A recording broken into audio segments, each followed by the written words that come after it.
कृष्णा, क्या आप जानते हैं कर्म, गुड कर्मा, बैड कर्मा, अकर्मा, ड्यूटी एंड आपकी सोशल वेलबींग, उसमें क्या फ़र्क है, डिफरेंस?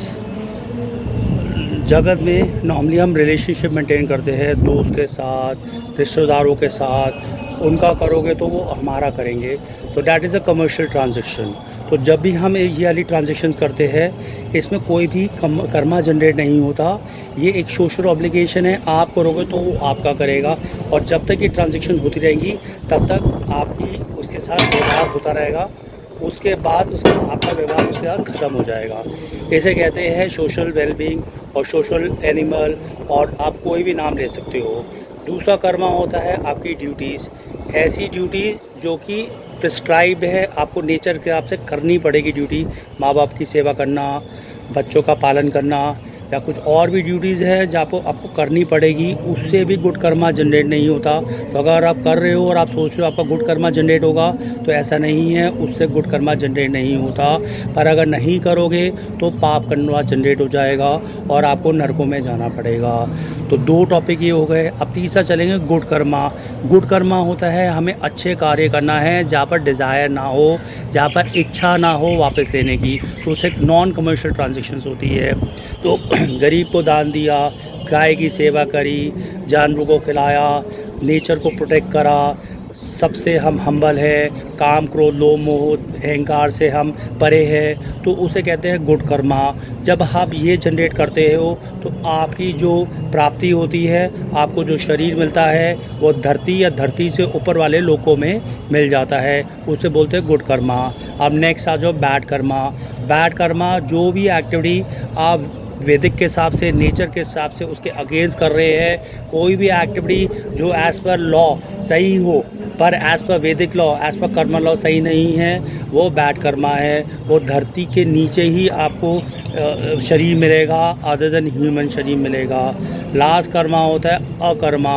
अकर्मा क्या होता है? ऐसा कार्य जो सिर्फ भगवान की प्रसन्नता के लिए करा जाए, उसे अकर्मा कहते हैं। जब भी हम वो कार्य करते हैं तो वो good karma, bad Karma, duty, इंसानियत की डेफिनेशन में नहीं आता। वो भगवान की सेवा होती है, उसे भक्ति योग कहते हैं। वो ही प्रोसेस है जो भगवान के धाम को ले जा सकता है, जिसे वैकुंठ और गोलोक धाम कहते हैं। जब आप भगवान के धाम जाओगे तो वापस आपको शरीर की प्राप्ति नहीं होगी, वहीं आप परमानेंट इस्टेब्लिश होगे।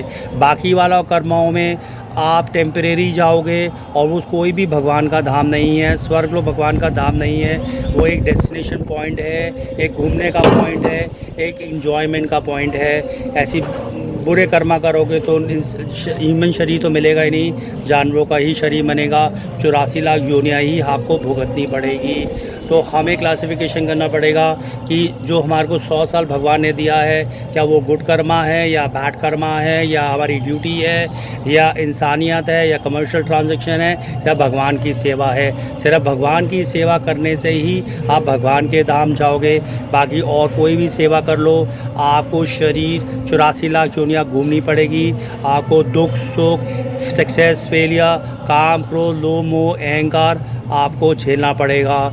अब आप धरती में जैसे वृंदावन धाम है, अयोध्या धाम है, ये सारे धाम एम्बेसीज़ है। स्पिरिचुअल वर्ल्ड में ये सारे धाम है, ऑलरेडी एग्जिस्ट करते हैं, उनकी एम्बेसी खुली हुई है धरती अर्थ पर। फॉर एग्ज़ाम्पल यूएसए है, उसकी एम्बेसी इंडिया में है, तो यूएसए की एम्बेसी का इंडिया का कानून चलता, यूएस का ही कानून चलता है। ऐसे यूपी में जो वृंदावन है, वो वृंदावन एम्बेसी है। भगवान का ओरिजिनल वृंदावन भगवान के धाम है, तो वृंदावन में जो भी एक्टिविटी करते हो, वृंदावन का जो कानून है वही आपको लगेगा। स्पिरिचुअल कानून आपको भौतिक कानून नहीं लगेगा। दो भौतिक जगत में है पर वो एम्बेसी है। तो आपको कर्मों को डिफ्रेंशिएट करना पड़ेगा और अपना कार्य, अपनी एक्टिविटी उसी हिसाब से करना पड़ेगा। हरे कृष्णा कृष्णा कृष्णा हरे हरे, हरे राम राम राम हरे हरे।